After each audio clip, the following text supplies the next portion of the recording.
Proyeksi biaya pembangunan ibu kota negara mencapai angka fantastis Rp486 triliun hingga 2045 dengan porsi APBN maksimal 20%. Bagaimana skema pembiayaan ibu kota negara itu dilakukan dan bagaimana dampaknya bagi kas negara? Kami akan mengulasnya pada malam hari ini bersama Said Abdullah, Ketua Badan Anggaran DPR RI, dan Misbah Hasan, Sekjen Fitra. Selamat malam Pak Said, Pak Misbah. Selamat malam Mbak Eva. Saya ke Pak Said dulu, Salam Pak. Sehat. Salam sehat. Saya ke Pak Said dulu. Pak Said, Kepala Otoritas IKN ini sudah terpilih.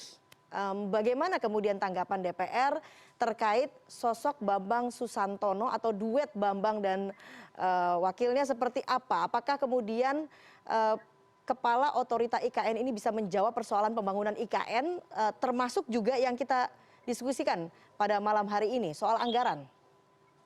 Iya, ini Mas Misbah di Tangerangnya di mana? Oke, mungkin Pak Said tidak bisa mendengar suara saya ke Pak Misbah dulu ya untuk kemudian membedah sosok kepala dan wakil kepala otorita IKN yang baru ini, Pak Bambang dan Pak Doni. Anda melihatnya bagaimana? Ya, kalau dari kami pilihan Presiden Jokowi ini terkait dengan kepala IKN Pak Bambang dan Pak Joni ini menurut saya dua sosok yang di luar kontroversi ya. Yang pertama Pak Bambang Susantono dan Pak Joni ini betul-betul sosok profesional nanti yang kita akan lihat ya kinerjanya akan seperti apa untuk pembangunan IKN ke depan. Tetapi dengan terpilihnya Pak Bambang dan Pak Joni ini menurut saya konstelasi politik terkait dengan proyek IKN ini tidak terlalu besar gitu ya respon dari publik gitu. Oke, kalau kemudian bicara profesional, apakah kemudian kita juga bisa melihat profesionalitas Pak Bambang dan juga Pak Doni ini bisa menjawab tantangan pengelolaan anggaran yang kemudian akan menjadi salah satu permasalahan dalam pembangunan atau proyek IKN ini? Ya, ini yang harusnya dibuktikan ya oleh Pak Bambang dan Pak Doni karena tantangannya begitu berat. Yang pertama adalah soal besaran anggaran yang mencapai tadi ya hampir 486 triliun itu ya, dan itu pasti akan membebani APBN kita atau mungkin menggunakan skema-skema lain ya KPBU ataupun menggunakan pendanaan dari korporasi atau BUMN. Nah, ini tantangan beliau adalah bagaimana mengelola anggaran tersebut. Yang kedua adalah terpilihnya Pak Bambang dan Pak Joni ini juga mendekati momen politik ya, pemilu 2024. Nah, ini juga pastinya akan menjadi komoditas politik ya, isu politik ya, bagaimana pembangunan IKN ini.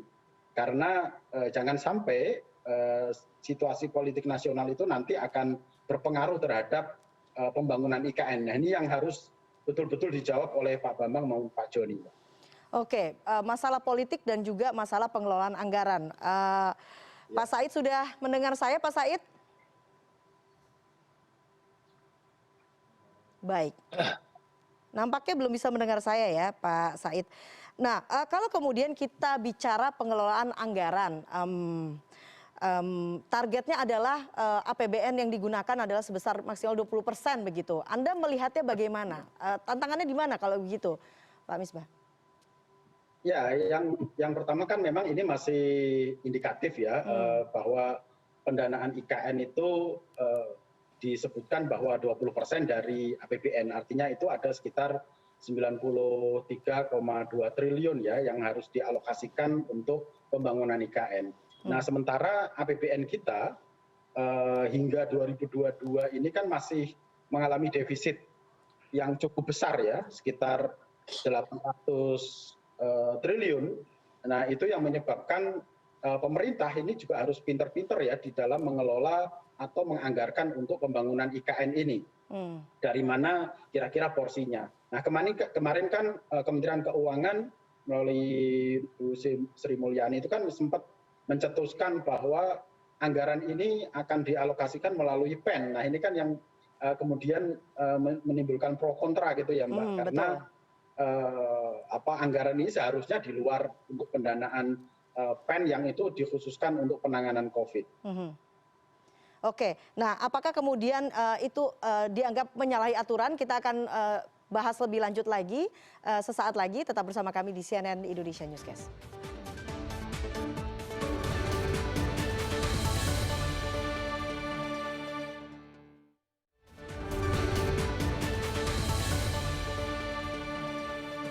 Ya, Anda kembali bersama kami di CNN Indonesia Newscast. Saya masih bersama Said Abdullah, Ketua Badan Anggaran DPR RI, dan Misbah Hasan, Sekjen Fitra, membahas pengelolaan anggaran untuk proyek pembangunan IKN. Saya sekarang ke Pak Said. Pak Said bisa mendengar saya ya, Pak Said? Iya, dengan jelas saya mendengar Mbak Eva Junior. Baik, Pak Said, tadi saya sudah sempat berdiskusi dengan Mas Misbah. Salah satu tantangan dari Kepala Otoritas IKN adalah bagaimana kemudian mengelola anggaran dan juga masalah politik. Nah, Anda melihatnya bagaimana pengelolaan anggaran ini? Apakah kemudian sosok Kepala Otoritas IKN yang telah terpilih ini bisa menjawab tantangan tersebut? Yang pertama, sejak beliau dilantik sampai dilantik, akseptabilitas masyarakat luar biasa kepada duet Pak Bambang dan Pak Joni. Karena memang rekam jejak Pak Bambang dan Pak Joni memang kalau kita lihat memang pasti akan mumpuni sebagai Kepala Otorita Batam.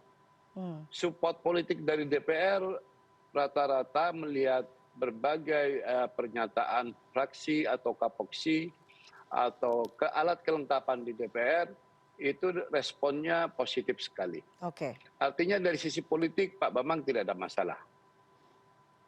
Dan saya yakin dengan duet kepemimpinan Pak Bambang dan Pak Joni ini dengan pengalaman yang panjang, apalagi Pak Bambang pernah jadi wamin di Kemenhub, maka Pak Bambang akan tahu persis bagaimana akan mengelola baik sisi politik maupun teknokrasinya dalam pengembangan ibu kota negara Nusantara kita.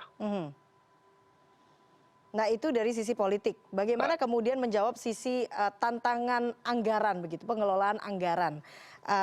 Salah satu kemudian persoalan yang paling krusial di proyek IKN ini.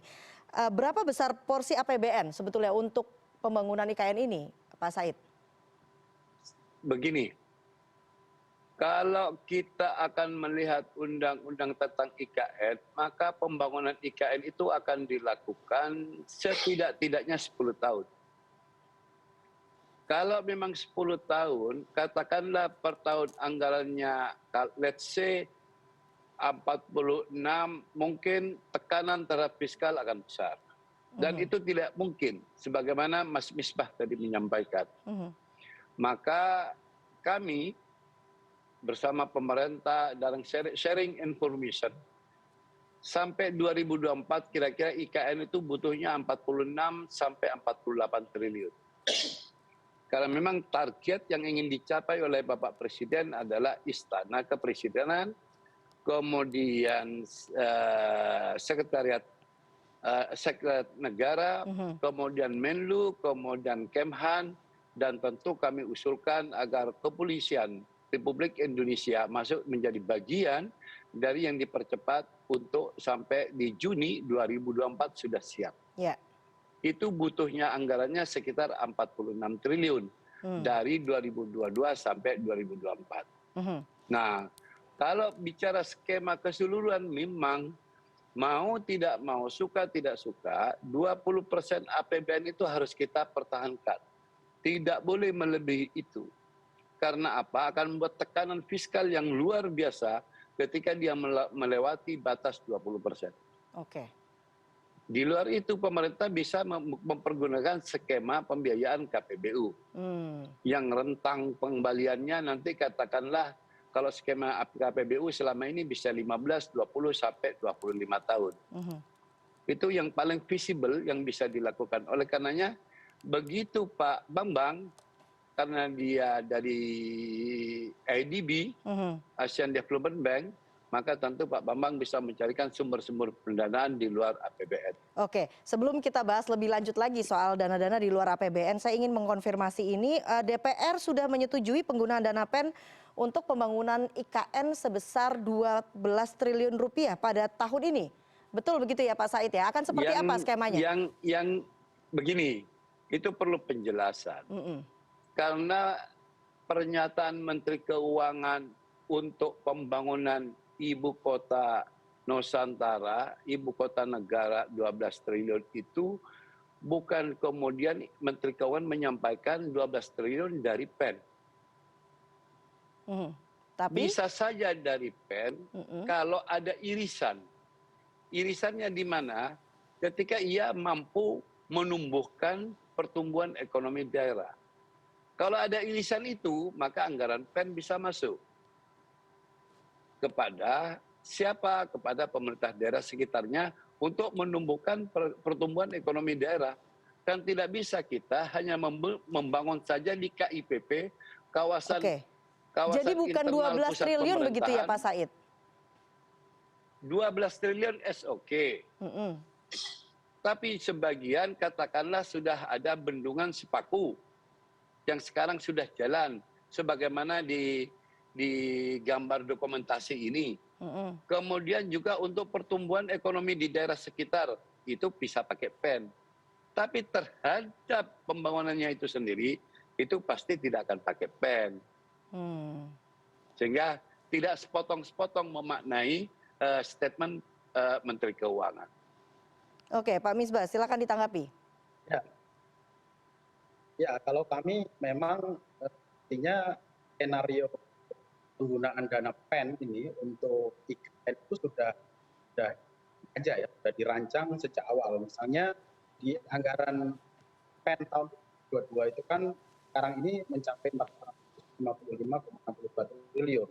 Dan salah satunya itu digunakan untuk penguatan pemulihan ekonomi yang dibutuhkan pembangunan infrastruktur konektivitas dan kawasan industri. Jadi saya pikir ini sudah ya, bahwa memang salah satu item dalam PEN itu nantinya digunakan untuk pembangunan infrastruktur konektivitas dan kawasan industri. Nah ini ada anggaran sekitar 1,3 triliun. Nah ini yang mesti harus dijelaskan ya oleh Kementerian Keuangan maupun oleh Banggar. Oke, silakan ditanggapi kalau begitu Pak Said. Ya, tadi agak keputus-keputus, tapi kira-kira saya dapat menangkap apa yang disampaikan Mas Misbah. Memang di KL sudah ada sebagian 1,3 triliun untuk IKN. Kemudian memang kami menyiapkan ada dana cadangan yang insya Allah dari cadangan itu bisa juga dipergunakan untuk IKN. Sehingga jangan melulu kita kemudian datang pada kesimpulan seakan-akan pembangunan IKN akan diambilkan dari PEN. Bahwa ada irisan, ya, pada tingkat untuk menumbuhkan ekonomi di daerah sekitar PEN. Hingga clear sebenarnya. Dan saya sepakat dengan Mas Misbah, justru sekarang ini pokok masalah kita sesungguhnya adalah bagaimana 486 triliun selama 10 tahun itu dikelola yang tidak hanya bertumbuh kepada APBN. APBN hanya mampu menyediakan 20%. Nah, skema KPBU itulah yang harus mampu ditawarkan oleh duet Pak Bambang dan Pak Joni. Dan kalau tadi disampaikan bahwa bisa saja BUMN masuk, maka saya khawatir BUMN masuk tapi kita kemudian mengeluarkan PMN. Itu sama juga bohong. Kami sudah tidak mau lagi IKN mempergunakan dana PMN. Oke, artinya karena itu akan jadi beban BU. Artinya kalau kemudian memang akhirnya target meleset, Pak Said, apakah kemungkinan nanti akan ada utang baru begitu? Loh, kalau KPBU ya sebenarnya hutang baru, cuma skemanya saja yang berbeda. Investor bekerja duluan, bayarnya belakangan, kan seperti itu saja. Iya. tetap hutang itu bukan kemudian KPBU seakan-akan bukan hutang, tidak hutang. Itu pembiayaan below the line. Cuman waktunya saja bisa 20 tahun, pembayarannya bisa 25 tahun. Kan tinggal pilihan skema-skemanya yang akan dilakukan oleh pemerintah. Dalam hal ini tentu kepala otorita. Oke, apa yang Anda khawatirkan kalau kemudian ini akhirnya nanti menggunakan akhirnya lari ke PMN begitu, Pak Said? Kalau BUMN akan membangun IKN mempergunakan dana PMN, lebih baik bagi saya anggaran yang ada langsung ke KL saja, nanti KL memerintahkan BUMN yang kerja. Daripada muter 2 kali masuk ke BUMN, dijadikan PNM, maka itu menjadi beban bagi keuangan BUMN. Karena pembangunan secara ekonomi pasti tidak akan menarik BUMN, kecuali jalan tol. Kalau toh jalan tol dianggap menarik, dia perlu berapa puluh tahun investasi itu bisa kembali. Makanya sejak awal saya katakan, BUMN di sana itu hanya bekerja sebagai penerima proyek. Dia adalah kontraktor.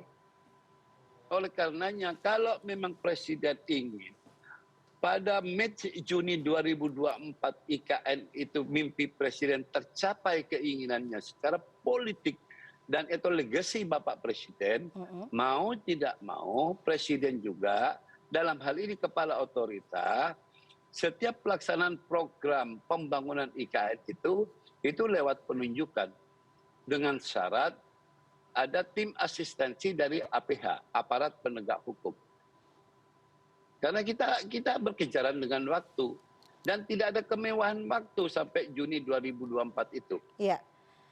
Dana 486 triliun ini sampai 2045 atau bagaimana sebetulnya Pak Said prediksinya? Itu untuk 10 tahun kalau ketentuan undang-undangnya 10 tahun.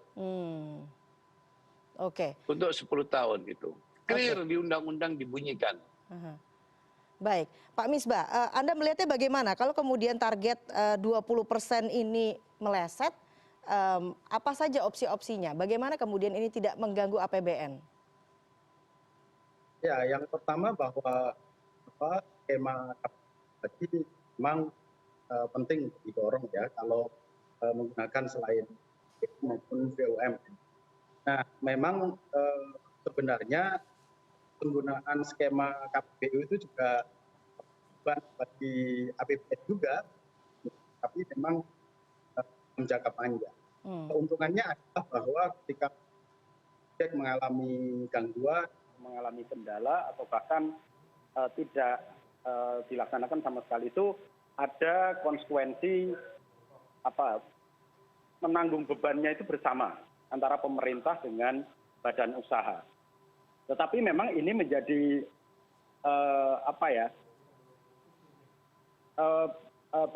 peluang bagi Pak Bambang atau menjadi tantangan bagi Pak Bambang dan Pak Joni untuk mencapai target KPBU itu tadi. Karena ini kan skema jangka panjang ya. IKN ini kan skema jangka panjang dan pasti investor juga menghitung kalau keuntungan jangka pendeknya tidak didapatkan, artinya kalau ada hitung-hitungan bahwa pertumbuhan ekonomi untuk IKN ini kan hanya menyumbang sekitar 0,1 atau 0,2% ya, terhadap perekonomian nasional. Artinya ini memang harus dihitung dalam konteks yang jangka panjang. Sampai 2045 kan. Nah itu yang pasti akan menjadi tantangan tersendiri bagi ketua otorita. Baik, kalau kemudian akhirnya skema PKBU ini KPBU ini kemudian akhirnya menggunakan penunjukan langsung begitu, penugasan BUMN. Apakah kemudian nanti ujung-ujungnya nanti negara juga yang akan menanggung? Betul, Mbak. Kalau tidak ada. Bagaimana mungkin saya sekarang kontraktor swasta? Ya. Saya suruh bangunkan saya diminta untuk membangun salah satu gedung kementerian. Uang saya. Siapa yang akan bayar? Padahal itu Kementerian Negara, milik pemerintah. Kan memang harus negara yang nanggung. Tinggal pengaturan skema pembayarannya saja KPBU itu. Jangan sampai ada pikiran seakan-akan KPBU itu di luar APBN. Tidak ada. APBN itu pada dasarnya, pada akhirnya 100% akan ditanggung oleh APBN. Tinggal skemanya saja yang akan kita upayakan tidak membebani fiskal kita. Tidak membebani APBN kita. Bisa jangka panjang. Katakanlah Dubai akan masuk. Ada pertama disampaikan 5 miliar US dollar, terakhir 10 miliar US dollar. Nah, tinggal masuknya itu untuk berapa puluh tahun. Kita bisa negosiasi dengan Dubai. Apakah pengembaliannya bisa 25 atau 50 tahun? Nah, begitu 50 tahun jatuh tempo ya APBN yang bayar. Nah, itu dia Pak Said. Jadi maksimal 20% yang dimaksud Pak Said tadi ini termasuk itu atau di luar itu? Loh, begini cara pandang kita sesungguhnya. 20% APBN firm. Karena mau tidak mungkin sama sekali tidak pakai APBN.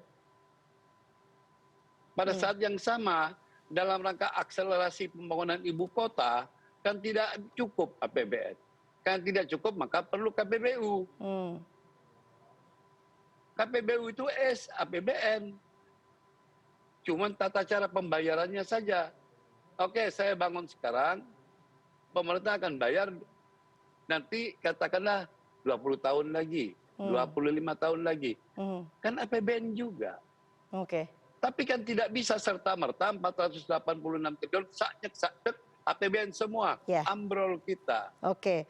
Bansos kita, subsidi kita, kemudian jadi maksudnya di luarnya kita. Begitu ya, di luar dari 20% itu KPBU itu tidak masuk dalam 20% itu, maksudnya begitu ya Pak Said ya Pak Misbah? Oh, di luar Ya. itu. Ya, Iya. pasti itu di luar 20% APBN, Mbak. Jadi dan biasanya skema itu digunakan untuk proyek-proyek yang terkait dengan pelayanan dasar.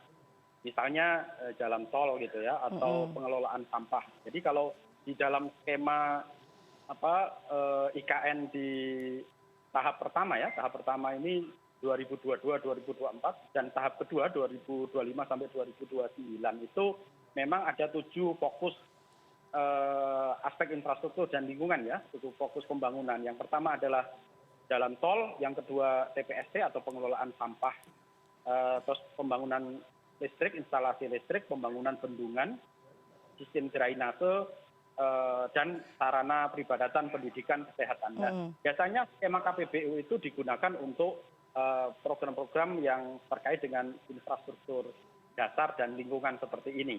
Jadi itu memang di luar 20% APBN, tetapi sebenarnya ada risiko juga APBN menanggung itu, tapi dalam jangka panjang. Oke. Jadi apa kemudian dampaknya dengan skema KPBU ini? Artinya seharusnya tidak ada masalah dengan kas negara begitu ya, Pak Misbah? Ya, dalam jangka pendek sebenarnya tidak ada masalah dalam jangka pendek, tetapi dalam jangka panjang ini juga menjadi beban APBN. Karena ini kalau tadi bahasanya Pak Said kan masuk ke dalam kategori utang juga, tapi dalam jangka panjang jatuh temponya gitu. Jadi sama-sama beban APBN sebenarnya, tapi yang nanggung nanti periode berikutnya kalau pemilu 2024 jadi dilaksanakan. Nah, Pak Said, silakan ditanggapi. Enggak, benar yang disampaikan Mas Misbah tadi, tidak ada yang salah. Karena pikiran saya dengan Mas Misbah sama. Karena KPBU itu kalau kemudian ini nanti nambah utang lagi. Tanpa IKN pun kita akan ngutang. Lupakan IKN. Ada Trans Sumatera, ada kereta cepat. Kan kita terbiasa ngutang tiap tahun itu. Dan kita diperkenankan oleh undang-undang. 2023 kita harus balik, slowing down ke 3% dari PDB. Kalau sekarang melewati bahkan 6,7, 5,7, toh akhirnya berkurang menjadi 4,3. Karena pemerintah sendiri punya mitigasi. Oke. Tadi untuk Pak, pembiayaan utang. oke, tadi Pak Misbah mengatakan ada dampaknya tapi secara jangka panjang. Nah, dampak jangka panjangnya nanti akan seperti apa Pak Said? Jangka panjangnya dihitung oleh pemerintah sedemikian rupa. Hmm. Kan sekarang utang kita kalau tidak keliru itu kurang lebih 6.800 triliun.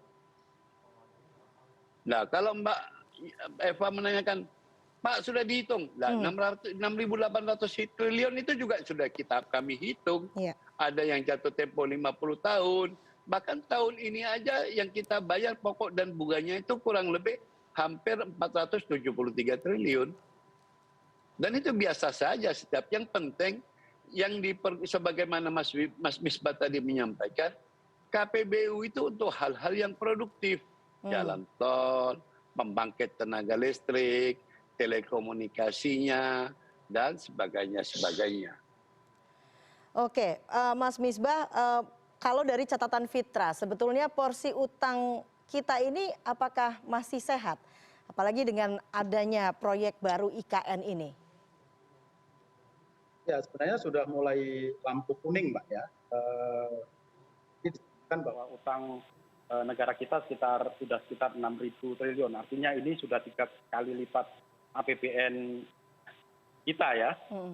Dan itu sudah mendekati sekitar 40% terhadap PDB. Jadi ini memang, dan kenaikan utang kita Mbak dalam 10 tahun terakhir ini rata-rata tiap tahunnya itu 13,89%. Artinya ini sudah harus warning gitu ya, lampu kuning gitu ya. Meskipun di Undang-Undang 17 2003 tentang keuangan negara itu kan memang batas maksimalnya tidak melampaui 60% terhadap PDB. Jadi tetapi ini sudah sangat mendekati dan ini juga harus betul-betul direm gitu ya. Rem untuk menggunakan efisiensi belanja pemerintah.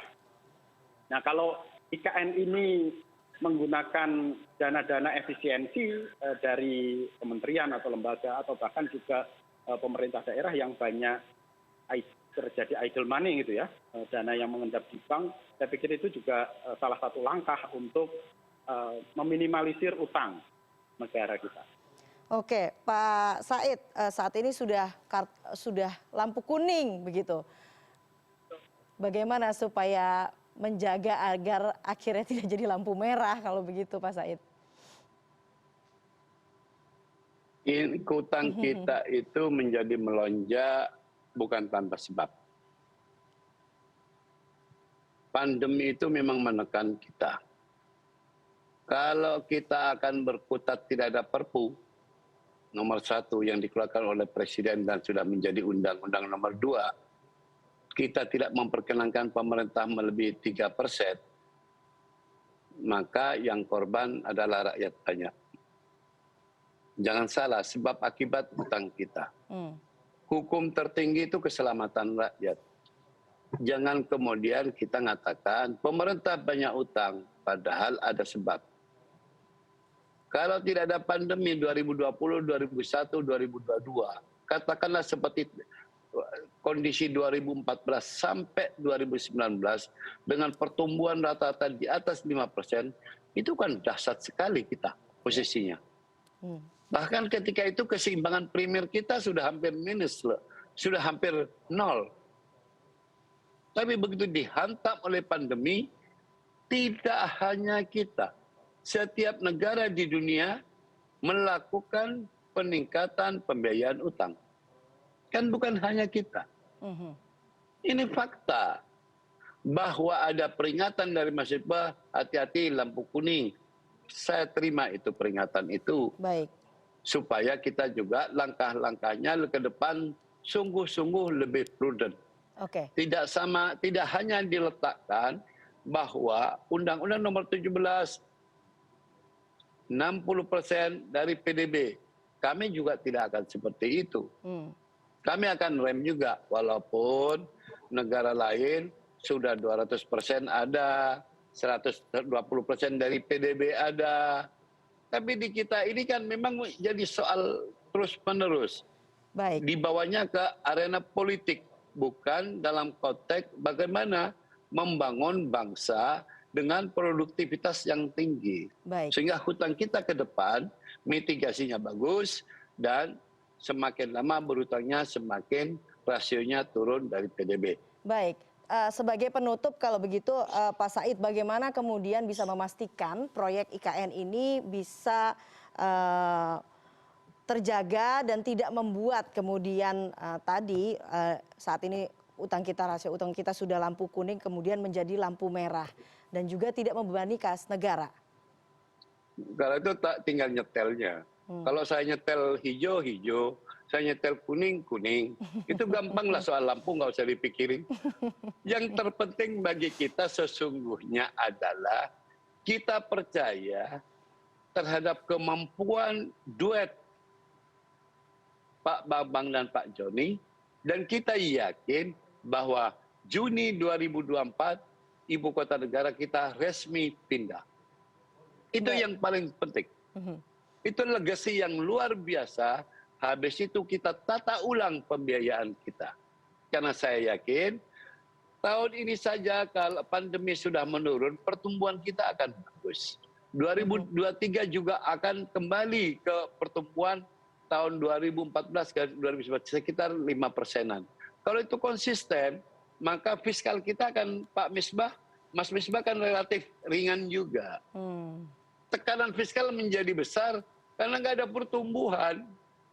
Nah itu memang masalah di mana-mana. Oke, baik. Terakhir penutup dari Pak Misbah, optimiskah apa yang tadi disampaikan Pak Said nanti akan ada upacara kemerdekaan di 2024 di Ibu Kota Baru dengan tadi lampu kuning yang masih ada, masih kita hadapi saat ini?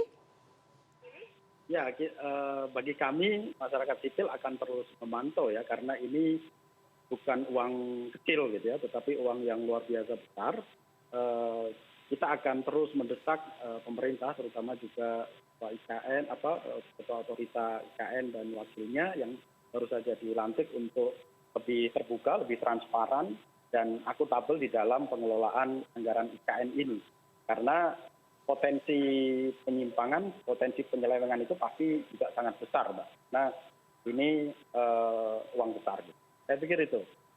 Oke, baik. Kita akan tunggu sama-sama bagaimana kemudian gebrakan dari duet Bambang Doni ini untuk kemudian mengawal proyek besar Republik Indonesia. Pak Said dan juga Pak Misbah, terima kasih atas waktunya di CNN Indonesia Newscast. Selamat malam.